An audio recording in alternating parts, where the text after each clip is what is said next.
মোচার ভর্তা করেছিলাম, কিছুটা মোচা রয়ে গেছে, তাই ভাবলাম কি করব, চলো সব কিছু বাড়িতে যা যা সবজি আছে তাই দিয়ে একটা তরকারি বানিয়ে ফেলি। এখানে মোচা নিয়েছি, কুমড়ো নিয়েছি, সিম আর একটা আলু। এবার এগুলোকে আমি কেটে নিলাম।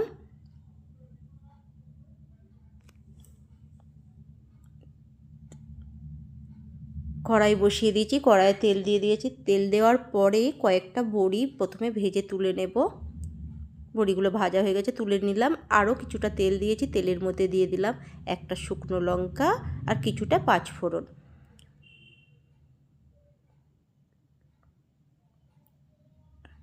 তার মধ্যে দিয়ে দিলাম কেটে রাখা সবজিগুলো, দিয়ে বেশ কিছুক্ষণ নাড়াচাড়া করব।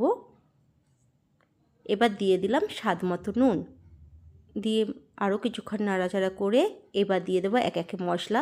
এখানে দিলাম ধনে গুঁড়ো, জিরে গুঁড়ো, এবার দিয়ে দিলাম হলুদ গুঁড়ো,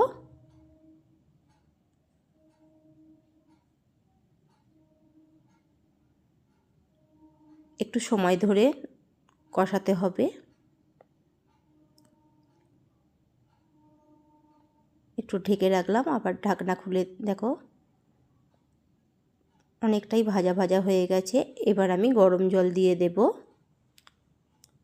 দিয়ে দিলাম গরম জল, পরিমাণ মতো গরম জল দিয়ে দিলাম। ফুটতেও শুরু করেছে। এবার কিছুক্ষণ ঢেকে রাখবো। তার আগে দিয়ে দিলাম ভিজিয়ে রাখা ছোলা আর মুগ কড়াই।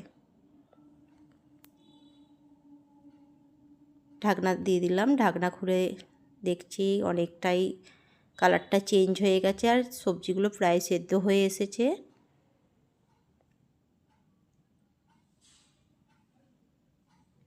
এবার দিয়ে দেবো স্বাদ মতো চিনি। চিনি দিয়ে দিলাম। এরপর দিয়ে দেব আগে থেকে ভেজে রাখা বড়িগুলো। বড়িগুলো দিয়ে দিলাম ভেঙে ভেঙে। সবজির মধ্যে বড়ি দিয়ে দিলে তরকারির মধ্যে স্বাদটা আরও একটু বেড়ে যায়। বড়িগুলো দিয়ে দিলাম, দিয়ে আর একটু নাড়াচাড়া করে নেব। এবার দিয়ে দিচ্ছি ভাজা মশলা দিয়ে। দেখো তরকারিটা বেশ মাখা মাখা হয়েছে, এটা রুটি পরোটার সঙ্গে বেশ ভালো যাবে।